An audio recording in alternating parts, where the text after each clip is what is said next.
Assalamualaikum warahmatullahi wabarakatuh. Selamat sore teman-teman semua. Ya, jadi kembali lagi kita di diskusi santai ya, diskusi sore hari ini. Em, Kalau kemarin kita udah bahas nih tentang tantangan kebangsaan gitu ya. Kita udah bahas tentang tantangan kebangsaan masa kini itu seperti apa, korupsi mulai dari penyebabnya dan seterusnya. Nah, untuk di diskusi sore kita hari ini, kita akan membahas hal yang lebih spesifik lagi, di mana masing-masing dari kami di kelompok D1 ini akan memberikan pendapatnya, pandangannya, bagaimana sih sebenarnya kita tuh uh, bisa membuat PU itu jadi lebih baik dan juga lebih kuat lagi gitu ya. Nah, sebelumnya, perkenalkan, saya Dedi Firmansyah Hasan. Ya, jadi saya dari Balai Pelaksana, saya CPNS Kementerian PU, jadi formasi 2024, unit kerjanya di Balai Pelaksanaan Jalan Nasional Papua Selatan. Nah, di sini ada Mas Dedi yang juga satu unit kerja sama saya, Mas Dedi Septiawan. Kita juga punya teman-teman dari unit kerja lain. Ini kita punya dari unit kerja BP2JK ya, Maluku dan Maluku Utara, ada Mbak Cindy. Boleh Mbak, dari Mbak. Halo. Ada Mbak Cindy, terus kita punya Mbak Desya, Hai. oke, kita juga punya Mbak Devi di sini, Hai. ya Mbak Devi yang terakhir, belum, Mbak Dea dari BJKW Jayapura.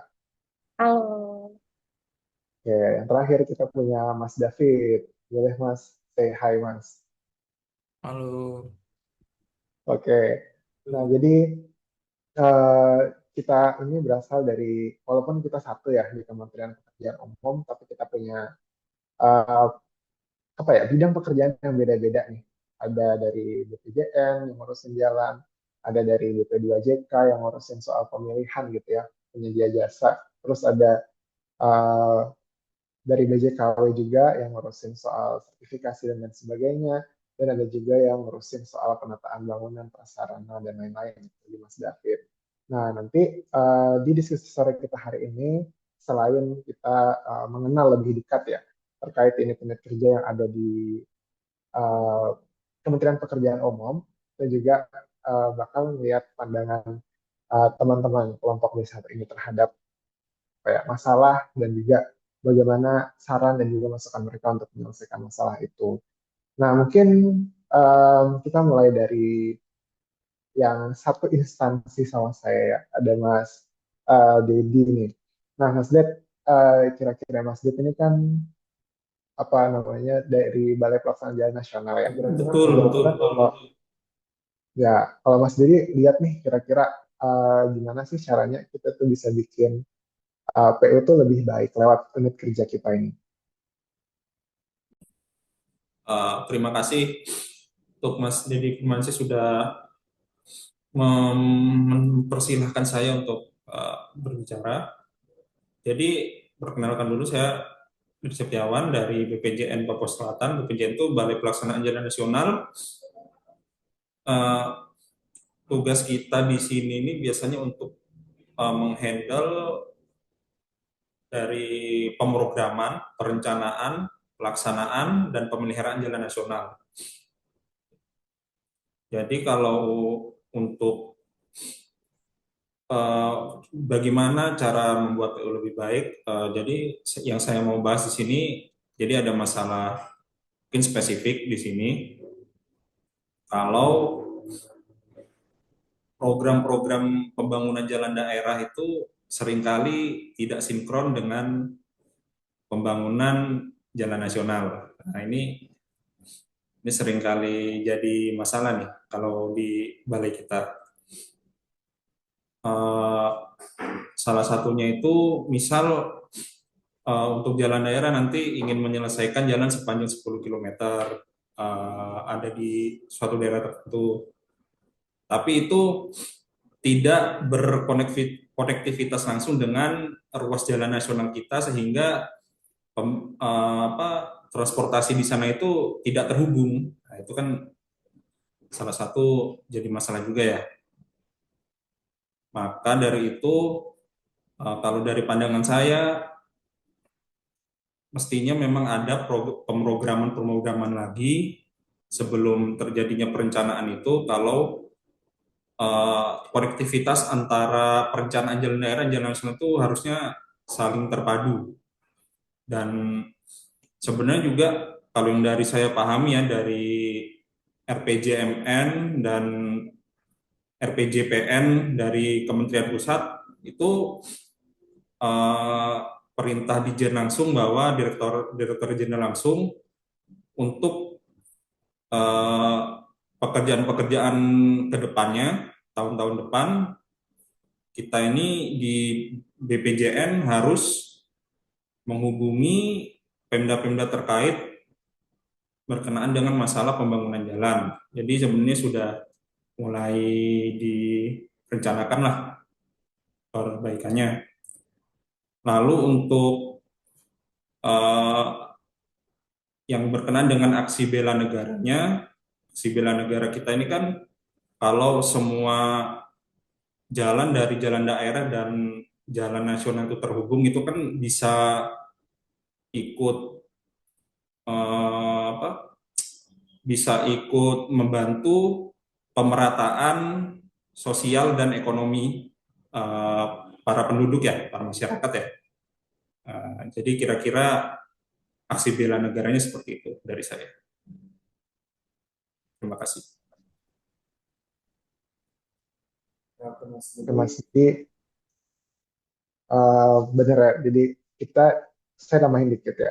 Jadi memang kita di BPJN itu, karena saya juga dari BPJN Papua Selatan ya, memang tugas kita itu, tugas utamanya itu terkait dengan konektivitas itu sendiri. Nah, jadi kalau mungkin teman-teman yang belum tahu sama BPJN, jadi kita itu ngurusin semua terkait dengan jalan, mulai dari perencanaannya, kemudian pelaksanaannya di lapangan, pengawasannya, sampai ke pemeliharaan jalan-jalan yang udah jelek itu, yang udah berlubang, punya potensi kecelakaan besar, itu semuanya menjadi tanggung jawab kita, terutama di ruas-ruas jalan yang uh, merupakan wewenang dari pusat, gitu, dari kementerian. Nah, benar tadi kata Mas Didi itu harus ditingkatkan apa ya, keterpaduan gitu, keterpaduan antara jalan daerah dan juga jalan kementerian gitu ya, jalan pusat, supaya konektivitas itu tetap terbangun. Jadi ya kayak gitulah. Nah, kalau dari saya nih Mas Ded, ini sebelum kita berpindah ke yang lainnya, saya masih pengen banyak ngomongin tentang jalan. Semoga jadi pengetahuan juga buat teman-teman. Nah, ini gini teman-teman, kita kan di Balai Pelaksana Jalan Nasional Papua Selatan ini kan paling ujung ya. Kita kan di Merauke nih. Nah, kita tuh sebenarnya punya tantangan lain selain dengan keterpaduan itu. Kita juga punya masalah terkait dengan mahalnya biaya konstruksi dan kurangnya pemanfaatan material lokal di sini. Nah, jadi um, mungkin teman-teman kita di pusat gitu ya, mereka ngebangun jalan sekitar 10 kilo, anggaplah mereka butuh dana misalnya ya 5M atau 6M. Nah, kita di sini ngebangun jalan sepanjang 10 kilo, itu dananya bisa 2 atau 3 kali lipat gitu. Nah, kenapa itu bisa lebih mahal? Karena pertama, di sini kita um, minim semuanya. Pertama, kita minim orang yang ahli di bidangnya gitu. Jadi kalau misalnya kita mau ngundang tenaga ahli, itu biaya mobilisasi dan demobilisasinya itu mahal banget. Kita nggak bilang dari Jawa, dari Makassar, dari Kalimantan, Sumatera gitu kan ya. Itu mahal banget mereka untuk sampai ke ujung timur ini. Kemudian yang kedua itu terkait sama material. Nah, jadi di Merauke ini tuh masih minim banget riset soal material-material yang bisa dipakai di sini. Jadi semuanya impor gitu. Kita mau bangun jalan, kita kita mau bangun jalan, materialnya ngambil dari Tual, ngambil dari Palu, dari Sulawesi. Jadi mahal banget. Mulai dari tenaga ahlinya sampai ke materialnya itu mahal gitu. Nah, jadi ya itu sih tantangan kita di sini ya. Jadi saya sih pengennya nanti ke depannya itu bisa berkontribusi terhadap uh, pemanfaatan itu sih. Gimana supaya material lokal dan juga SDM-SDM di sini tuh bisa diberdayakan juga supaya biaya konstruksinya tuh nggak terlalu mahal. Karena kan menurutku gini deh, soal efisiensi penggunaan anggaran itu kan juga salah satu apa sifat bela negara ya. Jadi kita nih peduli nih, oh anggaran ini nih mungkin kalau kita pakai material lokal atau kita pakai tenaga lokal itu yang lebih murah, anggaran yang kita pakai mahal itu bisa dialokasikan ke hal-hal yang lain yang itu lebih bermanfaat juga gitu, mungkin ke sektor pendidikan dan lain sebagainya. Kayak gitu sih mungkin untuk tantangan kita di soal jalan ini. Nah, Kira-kira itu ya soal keterpaduan sama mahalnya biaya konstruksi di sini. Nah, kalau misalnya nih, kalau teman-teman dari di sini kan ada 3 orang nih ya dari BP2JK. Nah, pasti teman-teman di BP2JK juga punya gitu. Pasti masalah-masalah yang ada yang teman-teman merasa kondisinya ini belum ideal dan pengen teman-teman perbaiki ya untuk PU yang lebih baik gitu ya. Nah, kira-kira mungkin dari Mbak Desya, Mbak, kira-kira ada nggak Mbak masalah yang Mbak hadapi nih selama di BP2JK? Oke, terima kasih Mas David untuk pertanyaannya ya. Sebelumnya perkenalkan dulu. Saya Desya Fika Ramadhani, bisa dipanggil Desya dari PP2JK Maluku Utara. Sebelumnya sedikit informasi aja ya Mas, untuk BP2JK atau Balai Pelaksana Pemilihan Jasa Konstruksi, ini bertugas menyelenggarakan pengadaan jasa konstruksi secara regional untuk mendukung pelaksanaan kegiatan Kementerian PUPR. Jadi BP2JK itu menangani proses pemilihan penyedia jasa konstruksi, baik kontraktor maupun konsultan, yang dilakukan secara profesional, independen, dan akuntabel untuk proyek-proyek yang dilaksanakan oleh Kementerian PUPR di wilayah kerjanya. Selanjutnya, untuk masalah atau tantangan yang dihadapi itu, kalau dari saya ini secara umumnya aja ya Mas. Untuk spesifikasinya mungkin boleh disampaikan dari teman-teman BP2JK yang lain, Mbak Cindy ataupun Mbak Dewi gitu. Mungkin salah satu tantangan yang cukup nyata adalah konflik kepentingan dan potensi korupsi dalam proses pengadaan. Kadang-kadang kita menemukan situasi di mana ada pihak yang secara tidak langsung punya hubungan dengan peserta tender, bisa karena hubungan pribadi atau tekanan dari atasan maupun pihak luar. Ini bisa berpengaruh juga kepada objektivitas tim pengadaan.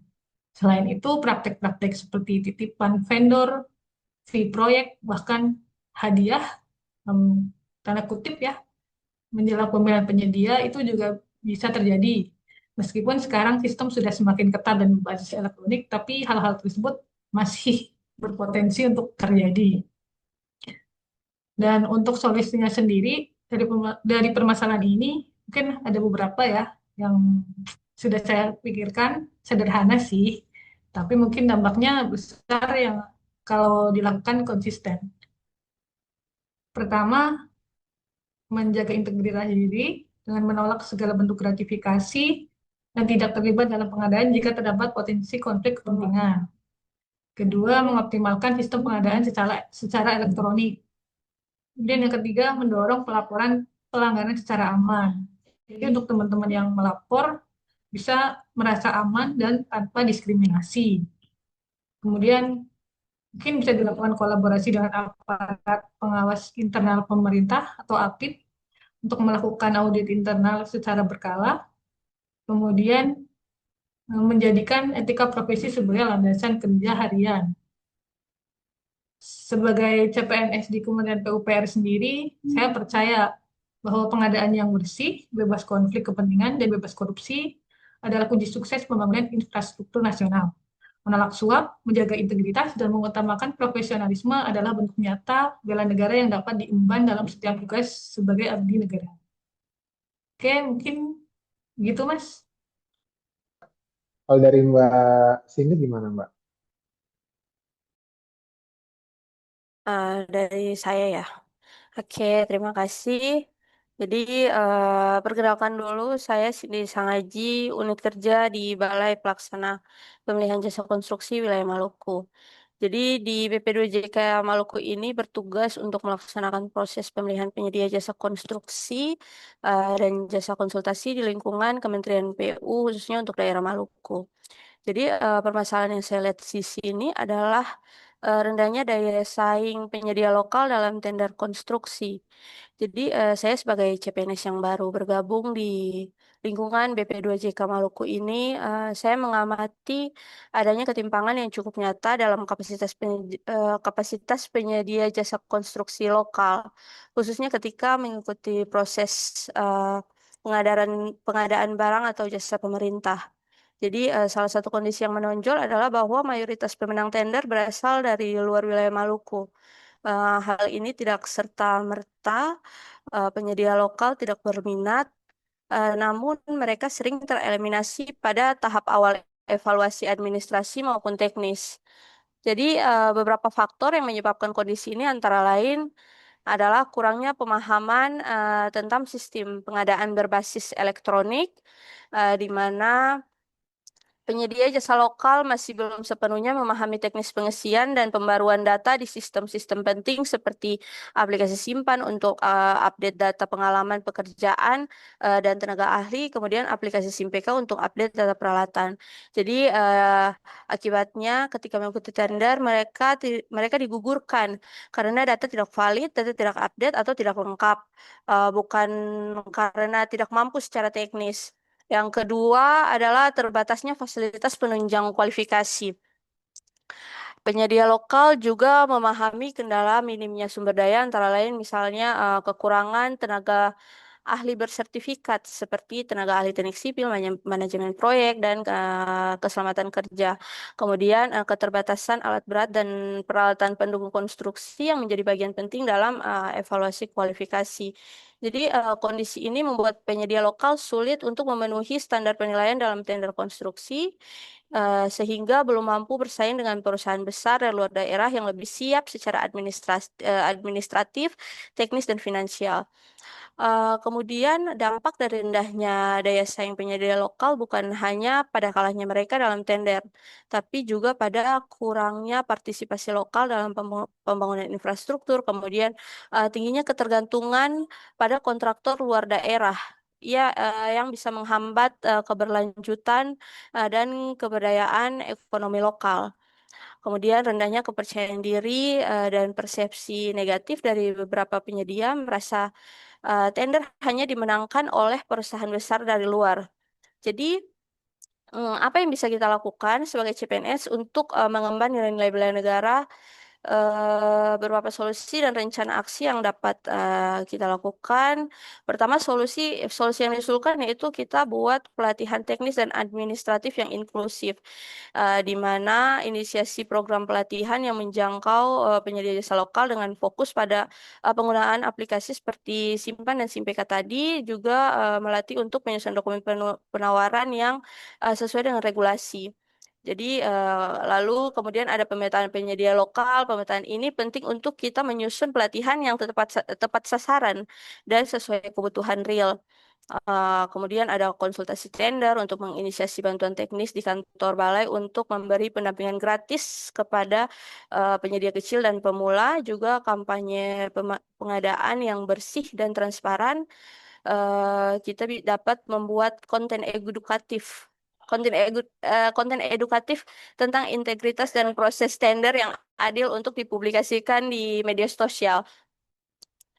Jadi untuk rencana aksi dalam konteks bela negara tuh, jadi kita bisa bilang bahwa apa namanya, kita berlandaskan cinta tanah air, di mana eh, contohnya memberdayakan penyedia lokal agar mampu berpartisipasi aktif dan merasakan manfaat pembangunan secara langsung. Kemudian ada integritas, di mana kita sebagai ASN menjadi ASN yang jujur, terbuka, dan tidak berpihak dalam pelaksanaan pengadaan. Juga harus bertanggung jawab, di mana kita harus terlibat aktif dalam pelatihan dan konsultasi teknis sebagai bentuk pengabdian kepada negara dan masyarakat. Jadi sebagai CPNS di lingkungan Kementerian PU, khususnya di BP2JK wilayah Maluku, di sini saya menyadari bahwa penguatan daya saing penyedia lokal adalah bagian penting dari misi pembangunan nasional yang adil dan merata. Serta untuk menjadikan Kementerian PU lebih baik dan lebih kuat, kita perlu membangun ekosistem pengadaan yang inklusif, adil, dan memberdayakan. Jadi kita tidak hanya menyusun aturan dan evaluasi, tapi juga menciptakan ruang pembelajaran dan dukungan nyata bagi penyedia lokal agar bisa tumbuh dan bersaing. Kira-kira di pelaksana pemilihan jasa itu ada masalah apa lagi Mbak kira-kira di BP2JK? Baik, makasih Mas Dedi untuk pertanyaannya. Sebelumnya, perkenalkan dulu, nama saya Debbie Febrianti Ardiono, biasa dipanggil Debbie. Saya dari BP2JK Maluku Utara, sama-sama Mbak Desya. Nah, mungkin tadi teman-teman BP2JK yang lain udah cukup ngejelasin ya permasalahan yang ada di Balai Pelaksana Pemilihan Jasa Konstruksi. Nah, salah satu tantangan nyata di lapangan yang sering terjadi yaitu adanya tekanan dari pihak eksternal, baik selama proses pengadaan maupun setelah proses pengadaan. Jadi, contohnya itu kayak tekanan dari pihak tertentu untuk memenangkan penyedia jasa yang diarahkan. Terus yang kedua yaitu ancaman atau tekanan politik agar proses tidak mengikuti prosedur standar. Selanjutnya, campur tangan tidak sah dalam proses evaluasi teknis maupun administrasi, dan juga ancaman-ancaman dari pihak yang kalah tender. Nah, masalah-masalah ini nggak cuma ganggu profesionalisme ASN, tapi juga berpotensi merugikan keuangan negara, menghambat pembangunan infrastruktur, dan mencederai kepercayaan masyarakat. Nah, mungkin rencana aksi penyelesaiannya itu yang pertama, tetap menjaga integritas dan ketegasan pribadi. Yang kedua, melaporkan tekanan lewat jalur resmi. Dan yang ketiga, aktif mengedukasi lingkungan seperti mengajak masyarakat, terutama pelaku usaha lokal untuk memahami bahwa pengadaan harus adil dan bebas tekanan. Sebagai CPNS di Kementerian PU, saya percaya bahwa bela negara bukan hanya tugas tentara di medan perang, tetapi juga tanggung jawab ASN. Melawan tekanan, menjaga integritas, dan memastikan proses pengadaan berjalan jujur adalah kontribusi nyata dalam mempertahankan martabat dan kemajuan bangsa. Lebih baik kehilangan jabatan daripada kehilangan integritas, karena jabatan bisa dicari, tetapi kepercayaan negara tidak dapat dibeli kembali. Mungkin sekian dari saya, Mas Dedi. Nah, pasti nggak cuma di BPJN aja, nggak di BP2JK aja yang punya masalah-masalah kayak gini. Pasti teman-teman di balai lain juga nih. Nah, saya penasaran nih sama Mbak Dea nih di Balai Jasa Konstruksi di Jayapura ya. Kira-kira ada nggak Mbak masalah-masalah yang apa ya mengancam gitu integritas kita dan juga dari sisi bela negaranya gitu Mbak. Oke, baik. Terima kasih ya, Mas Dedi. Sebelumnya, halo semua. Perkenalkan, nama saya Dea, CPNS dari Balai Jasa Konstruksi Wilayah 7 Jayapura. Jadi, salah satu tugas utama balai kami adalah meningkatkan kompetensi dan kualitas tenaga kerja konstruksi, yaitu lewat sertifikasi keahlian dan juga keterampilan. Kalau tadi ditanya ada ancamannya atau enggak, ya pasti ada ya. Di sini saya melihat masih banyak tenaga kerja yang belum paham pentingnya sertifikasi. Mereka merasa itu hanya sebuah formalitas, padahal kan sertifikasi ini penting untuk keselamatan kerja dan juga standar mutu pembangunan. Jadi sebagai CPNS baru, langkah yang bisa saya ambil sebagai bagian kecil dari penyadaran adalah membantu menyusun materi sosialisasi yang lebih sederhana dan menarik untuk pekerja lapangan. Yang kedua, bisa ikut terjun saat pelatihan untuk menjelaskan manfaat dari sertifikasi dengan bahasa yang lebih mudah dipahami. Kemudian dapat berkontribusi di media sosial internal untuk membagikan konten singkat seputar pentingnya sertifikasi. Jadi ini dapat menjadi bagian dari rencana aksi bela negara. Karena kalau bagi saya, bela negara itu juga termasuk untuk memastikan pembangunan kita aman dan berkualitas. Dan itu bisa dimulai dari tenaga kerja yang paham dan kompeten. Kalau CPNS bisa jadi penghubung komunikasi antara sistem dan pelaksana di lapangan, maka Kementerian PU ini bisa jadi lebih kuat dari bawah. Yang artinya sama aja dengan kita sedang memperkuat fondasi pembangunan bangsa. Gitu. Terima kasih. Makasih Mbak Dea. Ini terakhir, saya penasaran kalau misalnya dari Balai Penataan Bangunan ya. Kalau ini di bawah apa? Direktorat CK ya Mas ya? Iya Mas Iya, David di ya. bawah Cipta Iya Mas Karya. David. Kalau Ya, dari betul. kalau dari BPK gimana Mas David? Ada nggak tantangan kayak gitu? Ya, baik, terima kasih Mas. Sebelumnya saya perkenalkan diri dulu. Nama saya David Silaban, biasanya dipanggil David. Saya unit kerja saya dari BPBPK wilayah Papua Barat. BPBPK itu merupakan unit kerja yang tugasnya untuk melaksanakan penyiapan, pelaksanaan, dan pengawasan pembangunan infrastruktur permukiman dan bangunan gedung serta penataan kawasan di tingkat wilayah sesuai kebijakan dari Direktorat Jenderal Cipta Karya. Nah, di BPK ini terbagi atas 4 sektor, Mas. Sektor air minum yang biasanya menangani sistem penyediaan air minum atau disingkat SPAM. Kemudian sektor sanitasi yang biasa menangani, contohnya itu TPS 3R, kemudian prasarana kawasan strategis, kemudian bina penataan bangunan yang biasanya itu menangani DOB atau daerah otomasi baru, otonomi baru. Nah, untuk masalah yang ada di balai saya sendiri mungkin cukup banyak, cuma saya ingin meng-highlight satu, yaitu ketimpangan infrastruktur di permukiman antar wilayah. Permasalahannya ini yaitu masih banyaknya wilayah di Indonesia, khususnya di daerah 3T, yang belum memiliki akses infrastruktur permukiman yang mendasar. Contohnya itu air bersih, sanitasi layak, drainase lingkungan, fasilitas pengolahan sampah atau TPS 3R. Akibatnya masyarakat di daerah mengalami ketertinggalan kualitas hidup, mulai dari kesehatan yang buruk, lingkungan yang tidak layak huni, hingga kesenjangan sosial. Untuk itu akar masalahnya ada ada beberapa. Salah satunya, di antaranya itu distribusi anggaran yang tidak proporsional. Wilayah yang padat penduduk itu biasanya mendapat anggaran yang lebih prioritas dan lebih besar, sementara wilayah 3T dianggap tidak efisien secara anggaran. Kemudian yang kedua itu keterbatasan data spesial dan sosial. Tidak semua wilayah memiliki data spesial yang mutakhir dan akurat, menyebabkan perancangan itu tidak sesuai dengan kebutuhan di wilayah tersebut. Nah, lalu yang ketiga itu tantangan geografis dan aksesibilitas. Terutama itu medan yang sangat berat, terutama di daerah pegunungan, rawa dan lain-lain, apalagi di Pulau Papua gitu, masih sangat sulit untuk aksesnya. Nah, rencana aksi dalam perspektif CPNS dan konteks bela negara yang dapat saya lakukan, mungkin diantaranya yang pertama itu verifikasi dan pemutakhiran data lapangan. Langkah-langkah nyatanya itu melakukan survei langsung mungkin ke lokasi, mencatat kondisi real fasilitas permukiman dan kebutuhan warga di sana. Tujuannya tentu membantu mengisi celah data yang selama ini tidak terjangkau, agar perencanaan berbasis data menjadi lebih tepat sasaran sesuai dengan apa yang dibutuhkan masyarakat di sana. Nah, nilai bela negara yang di sini di situ yaitu kontribusi nyata terhadap keadilan sosial dan pemerataan pembangunan.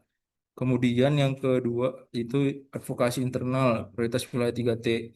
Langkah konkretnya dapat dilakukan dalam proses perencanaan teknis atau saat menyusun usulan kegiatan di balai, saya akan menyuarakan urgensi intervensi di daerah 3T. Tujuannya agar kebijakan kebijakan pusat itu tidak mengarah ke daerah yang banyak penduduknya, tapi daerah 3T juga. Nilai bela negaranya keberpihakan terhadap warga negara yang masih tertinggal begitu.